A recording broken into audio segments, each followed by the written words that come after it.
We have recently done a complete teardown of this weird and wonderful IBM PS2 P70. And today we're going to repair the motherboard, the keyboard and the diskette drive. We have already recapped the diskette drive and replaced the pad that was damaged by a leaky cap, but this drive still doesn't spin up. The keyboard, that also acts as a lid, doesn't look into position. One of the SIM slots is damaged and unusable. This video is sponsored by PCB for a very good reason, as you will see. More on this later. Thank you PCB for supporting this channel. If you want to watch the disassembly too, I'll put a link at the end of this video. Let's start with the motherboard. And the issue we have here is that one of the SIM slots was broken. When collecting parts for this project, I didn't realize that these weren't standardized. So compared to one of the original SIM slots, I would have to flip the SIM to make it fit in this slot. So that's obviously not going to work. We could flip it and install it in the other direction. But this way we can't install a SIM here because of the SIM installed in this slot here. So that's not going to work either. But I've had a few weeks to collect more parts for this project. So now I have sourced a SIM slot that will actually work. I'll start by soldering just two of the pins. And then I'll make sure that the slot sits flush to the board. Now we can go ahead and solder the remaining pins.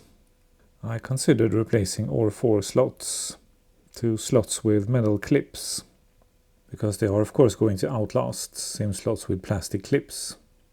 But then I realized I'm probably just going to install and then never touch those SIMs again. And as long as those SIMs are left alone, they're gonna hold just fine. The only risk of damaging the slots is when you remove and reinstall the SIMs. But I'm just gonna max this board out and then leave it alone. So there's not much to gain from upgrading to modern slots. I have already washed this board, so I'm just gonna clean this flux up. And then it's ready for a test. Okay, that's clean enough for me. Okay, next up we have the keyboard. It's not a Model M unfortunately, but it's a pretty decent keyboard, so it's not bad at all. So first we need to remove the cord. And the next step is to remove this row of keycaps. These are, by the way, Alps SKCP. These keycaps are pretty soft. And obviously just one-piece caps. That totally makes sense, because weights would have been more important than thick keycaps on this machine. I think, by the way, these are the same as in the IBM Portable. I guess we could find out, but they certainly look very similar. Different switches though. Let's try the keycap from the P70. Yeah, sure enough, they are identical. These, by the way, are SKC and brown switches. And this IBM needs a restoration too, of course. So I'll make a video as soon as possible, before those leaky caps destroy my drives beyond repair. Hey, this keyboard is actually pretty clean. Normally you would find tons and tons of dust underneath the keycaps on most keyboards I have restored. But this keyboard here is completely clean. I can't see any dust at all. I guess this rental was sitting on a shelf most of its life, and I guess the last customer to rent it probably dropped it. Before we continue, let me show you what the problem is. So this keyboard has these latches here, and when you push on them, I think there's supposed to be a short peg coming out through this hole here and lock that keyboard. This way the keyboard also acts as a lid. But as you can see, there's absolutely nothing here. So something is broken inside here, on both sides. Okay, so first we need to tilt this stand here. And inside these holes here, one on each side, you can see tabs. So I'm going to push on these and then prevent the lid from falling back down again. Yeah, I think it's coming apart. Let's keep moving in this direction here. I can see more tabs here. Okay, I think that is as far as it goes. So now to the row of caps we removed. Behind here is the next row of tabs. I can't quite see how they are designed. Wow, this is a tough keyboard to take apart. I'm not sure I will be able to get this on camera, but let me at least try. So first you need to use something to pry on the outside. And then you need to find two tiny little tabs inside these holes here, and then bend on them without damaging the switch here. This is nuts. Don't ever take one of these apart unless you have to. To make things worse, there are two of these in each position. I can't just pry because then it will damage the switch here. So I somehow have to push on it. Yeah, that finally worked. But this is just one. And I think there are 4 of these tabs. Okay, I finally managed to remove that row of tabs. So the only tabs left now must be on this edge here. And yeah, there's one more here. Like so. And I'm kind of hoping it will slide off. No, it doesn't. Okay, so the last row of tabs here took me about half an hour to figure out, because I had to be really careful not to break anything. So, but the trick is to tilt the entire lid way beyond what's comfortable, and it kind of feels like everything is gonna crack, but it doesn't, and these tabs will eventually release. Wow, that was a tough keyboard to disassemble. You wouldn't want to take one of these apart just to clean it. But in this case we need to do a repair, so that was absolutely necessary. And now it's finally apart. And here are the broken latches. So you can clearly see that it's broken off here. It should be much longer. This keyboard probably doesn't need it. But since I went through all the trouble of taking this keyboard apart, I might as well wash it. So I'm gonna go for a complete disassembly. There are 2 aluminium bars inside this keyboard, and everything else is plastic. That totally makes sense, being a portable.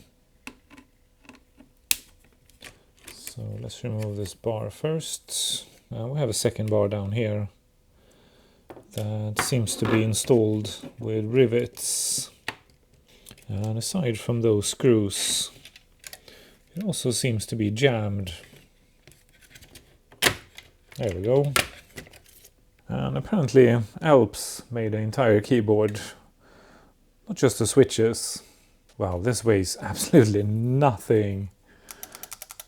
This shield here seems to be glued in place, so I'm gonna leave it in while I wash the case. Okay, let's see if we can remove these latches and repair them. Okay, so here's the broken part. Okay, it's actually the next day.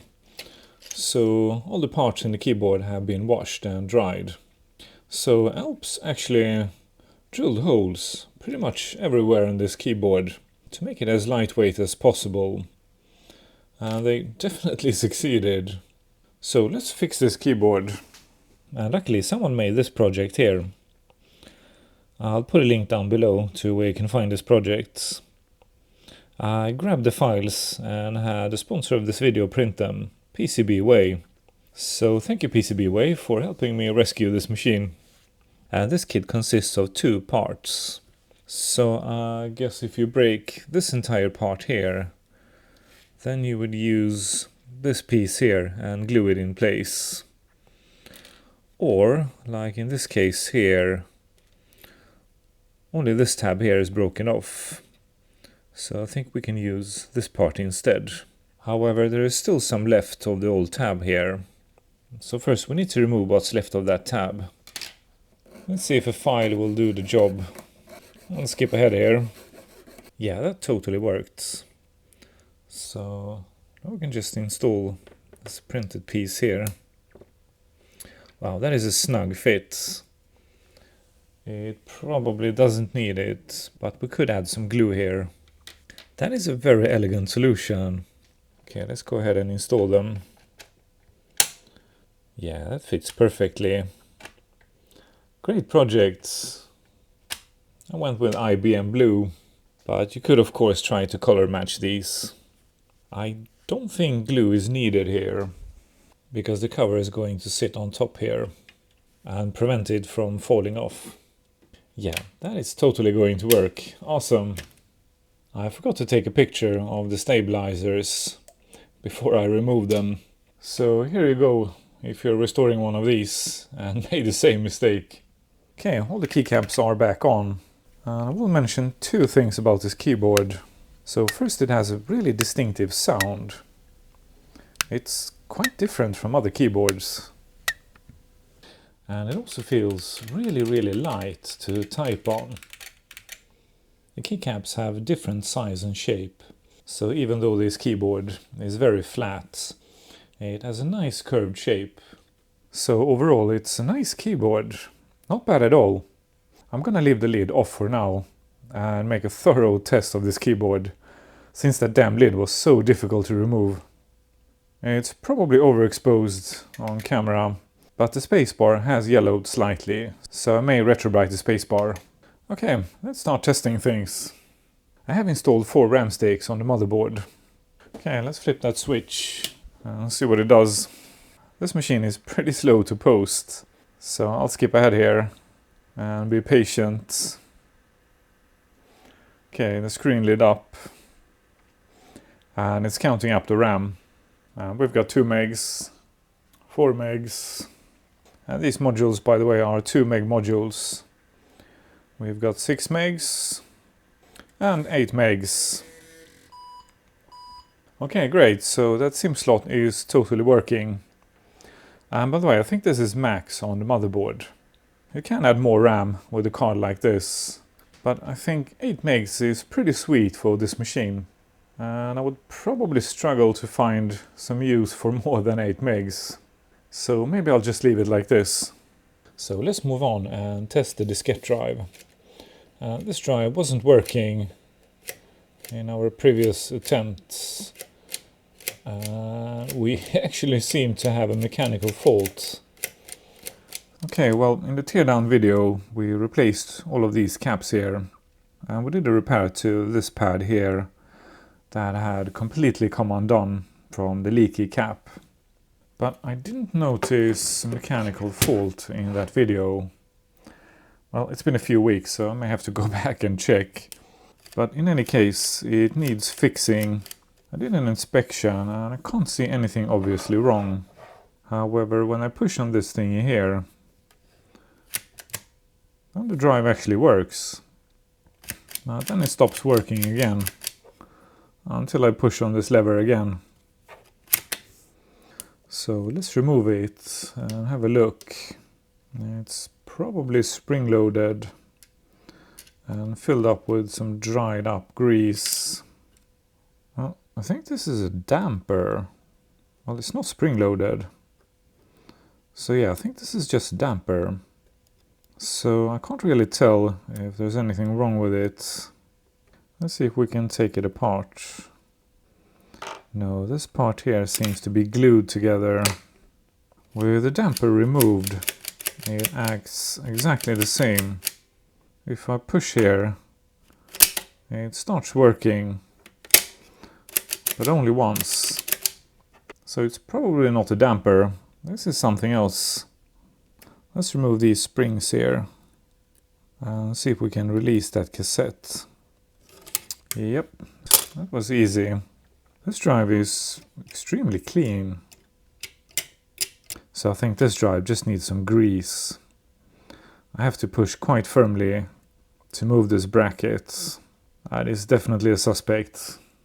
So let's remove this spring too. And then this bracket. Underneath that bracket we have some dried up grease that barely comes off with a dry Q-tip. I'll use some IPA and clean that grease off with a Q-tip. Reapply some fresh PTFE in all 4 positions where we have corresponding tabs. Now let's put it back on. Yeah, that now slides freely. That made a huge difference. I will also remove these because they have some old grease on too. I'll clean them up, add some fresh PTFE and then put them back on. There are 3 of these on each side.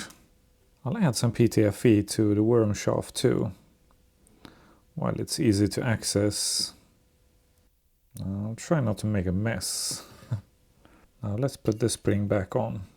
Yeah, that slides much easier now. So let's put that damper back on and see how this works. Yeah, that feels nice and smooth. This is probably how it should operate. So let's lift that head up and reinstall the cassettes. To reinstall those springs, we need to have diskette in the drive. A bit tricky, but not impossible. I'll add some grease on top of the cassette too, where the heads need to slide. Okay, now let's see if this works.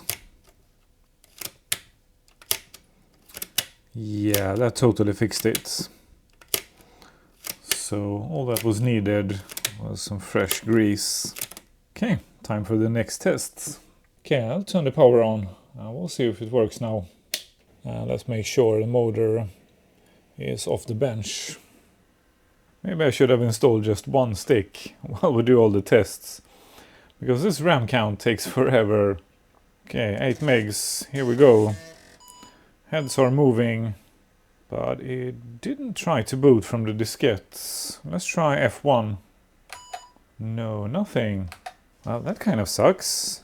We went to IBM Basic. Let's have a look at that motor and see if it spins. I'll reboot the machine. And unfortunately, no. The motor doesn't spin up. So I think that's our issue. Well, that sucks, but let's see if we can fix it.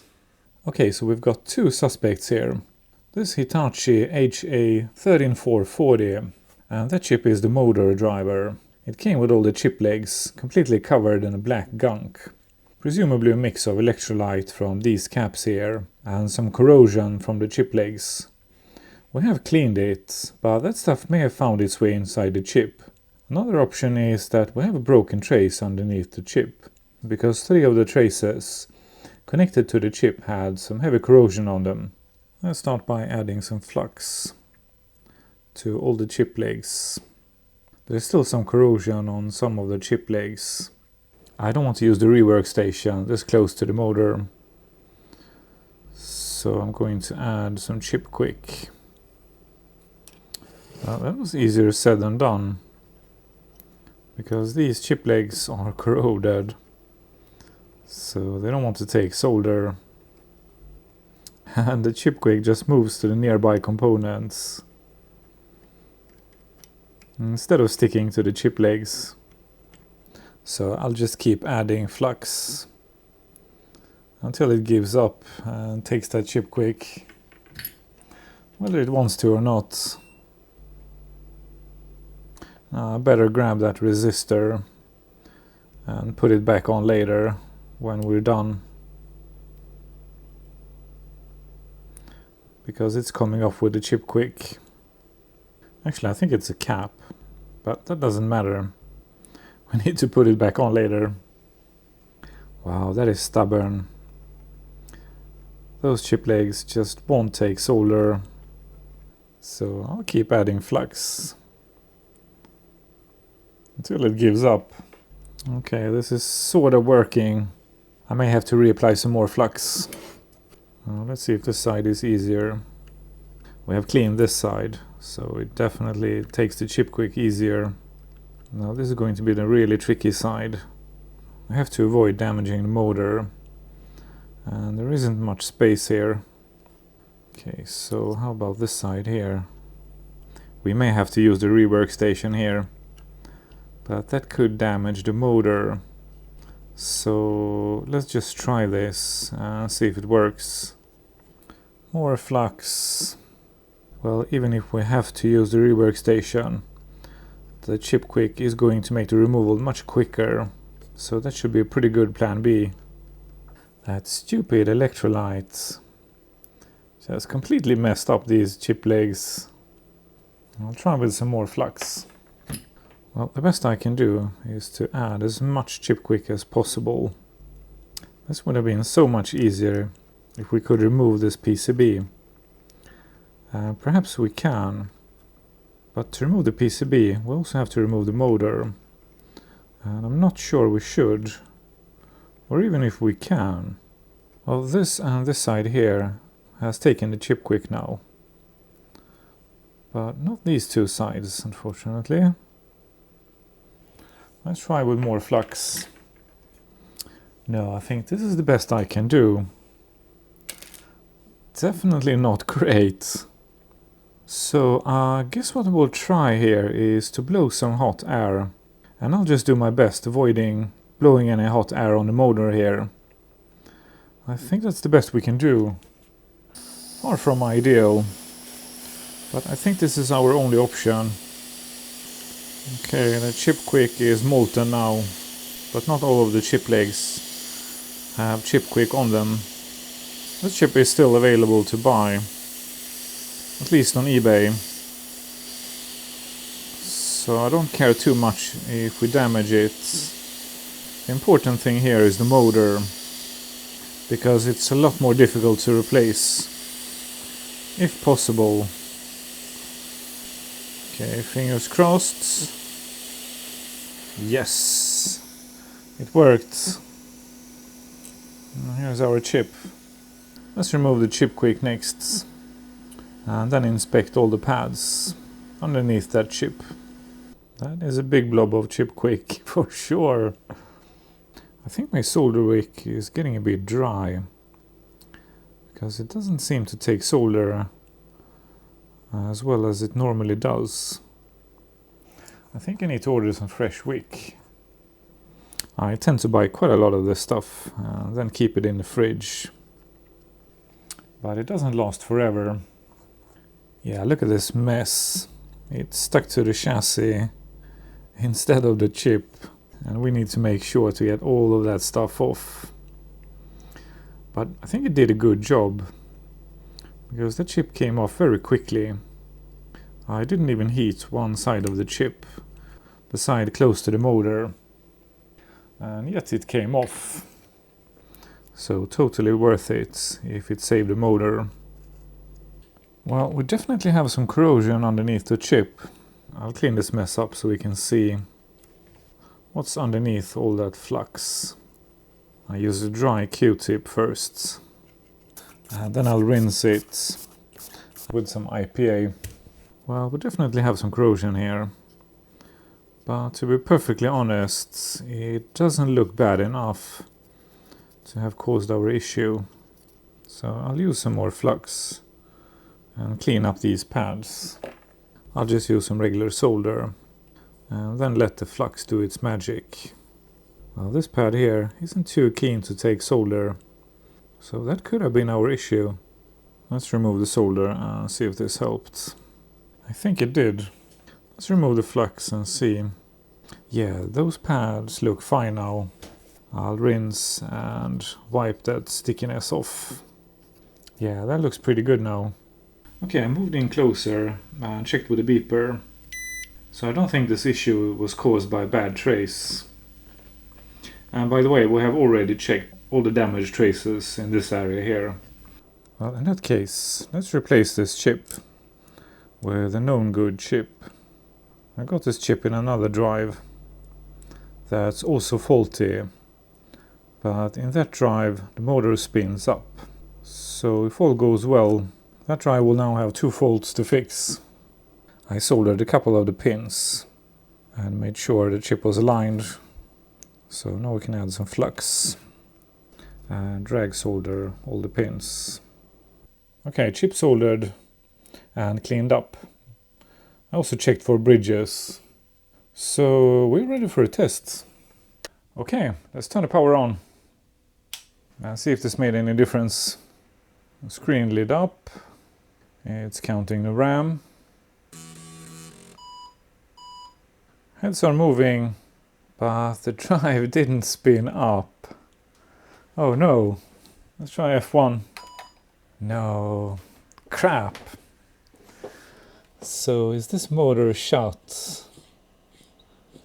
I think it might be, unfortunately. That's pretty bad. I think the next thing to try is whether we have the fault in the drive or on the motherboard. So I found a very similar drive. It's not identical, but very similar. And of course I had to recap it. Those caps were leaking like crazy. So let's turn the power on and see what happens. Well, this is no IPS panel for sure, so you probably can't see it. But it's counting up the RAM. Now let's see if that drive spins up. Yes, it does. Okay, so we definitely still have an issue with this drive. Well, I went through my stuff and I found an identical drive. However, this drive has a very similar issue. So first off, the caps were leaking like crazy, so I have replaced them. And this drive actually spins up now. But unfortunately it makes an incredible noise from the motor. It sounds like it's about to die. So I tried to remove the motor to see what might be the issue. And this screw here is completely drenched in Loctite. I tried to remove it, but that screw is still stuck. So I can't get that screw out. I also tried with some heat, but that didn't help at all. So if you know how to remove Loctite, then please leave a comment and I'll give it a try. But the good thing here is that with this drive here, the machine posts. So there is actually one more thing we can try now. We can swap these two PCBs. That way we will know if the issue is on this PCB here or on this PCB. The motor and the controller chip is getting its power from this PCB here. So we may be lucky. To get that PCB off, we need to remove this cable here that goes to the heads. And this cable for the zero track sensor. And then this connector here for the stepper. And now we can flip that PCB and it's connected from this ribbon cable here. This board here has through-hole caps. I never had any issues with these, so I tend to leave them alone. But maybe that's a mistake. This board also has some really crazy factory bodges here. Well, there is actually something white here, all around this cap here, that isn't present on the known good board. So fingers crossed, let's see if we're lucky. Okay, here we go. Well, if I had known how many times we would have to restart this machine, I would only have installed one RAM stick. And this thing is slow to count up to 8 megs. No, still doesn't spin up. Okay, so then we know that the fault is definitely on this PCB here. And unfortunately I think it's the motor. Well, if we can get that motor off the PCB, I'd love to try to replace it. It's probably a pretty standard part. Okay, maybe we should have done this earlier, but the tiny little scope is out. Let's poke around in this drive here and see what's going on. Let's turn that machine on and I'll check one of the phases. So nothing should happen until it's done with the RAM count and trying to boot from the diskette. So I'll wait for the RAM count to finish. Okay, it's done. So now it should try to spin up that drive, but we've got nothing on this phase. Okay, so this chip is actually not trying to drive that motor. So let's check the other two phases. And they are conveniently down on this corner too. No, we've got nothing. Okay, but since we have swapped the chips, we know this chip here is good, but it's doing nothing. Where's the enable pin? Let me check. Chip enable is at pin 7. and it's set high, close to 5 volts, and it stays high. So that chip is enabled. So let's check VCC at pin 21. And it's this pin here. But that is just 4 volts. I think that's too low. So do we have a power issue? Let me check. Well, according to the datasheet, VCC should be between 4.25 and 13.8. And we're actually below this.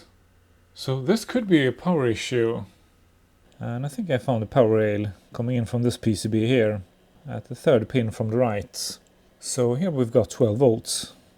And it goes down this way here, going to a mystery component. It's just plain blue, with no markings. And then it's going down to an identical component down here. Then it continues to the pad that we have replaced. And then it moves on to this ceramic cap here. Still 12 volts. And then it's going underneath the chip. So I'm gonna go back and check the footage from this video and see where it's going, since we have recorded this PCB without that chip installed. Okay, I checked, and it's going directly to the VCC pin. So after this cap here, it's going directly to the pin here. But voltage drops to 4.2. So we still have a broken trace, and it's underneath the chip. How the heck could I miss it? Oh, that's a bit embarrassing. I checked all the traces with a multimeter when the chip was out. Well, it can't be a bad solder joint, because we have replaced that chip. And replacing a bad solder joint with another bad solder joint, that is just too unlikely to be true. Let's double check with the beeper. So that power rail is coming down and attached to this cap here, and then to this tiny ceramic here.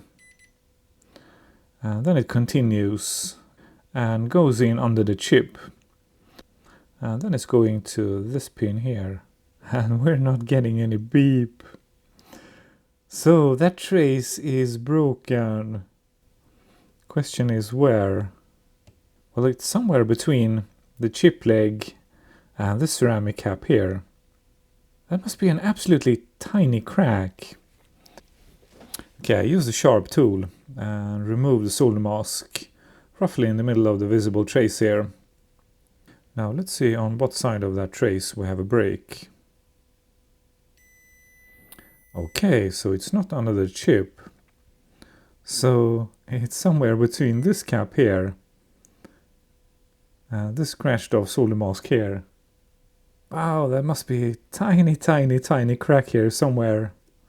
Well, I removed the solder mask on that trace, but even with 10x magnification, I can't see that crack. Must be absolutely tiny. But invisible cracks can be repaired too. So I added some flux, and then I'll place a blob of solder on that trace. It's kind of hard to see. I don't have the magnification that you guys have on camera. Okay, I used some more flux, then placed a large blob of solder more or less on a random place on that trace. Now let's check again with the beeper. Sure enough, we now have continuity to the VCC pin. Okay, fingers crossed. The panel lit up. It's counting up the RAM. I'll go and make some coffee while it counts up to 8 megs. 6, 7, 8. Yes! The drive spun up. Wow, I'm such an optimist. I thought we would complete this project this week. Well, I guess I must be. Otherwise, I wouldn't take on projects like this. So I'll make another video. We'll try again. When it's done, I'll put a link on the screen shortly. If you're watching this fresh, hit the bell icon below and set it to all. Meanwhile, check out the disassembly video of this epic IBM. I will end by saying thank you to my patrons. I appreciate your support. A special thanks to Paul for sending in this rather challenging but awesome machine, and PCB for printing the keyboard locks. If you want to support me too, consider becoming a patron. Patrons get ad-free early access. If you like this video, let me know with a thumbs up and a comment. If you're a regular viewer, consider subscribing to this channel. Thank you for watching. I'll see you next week.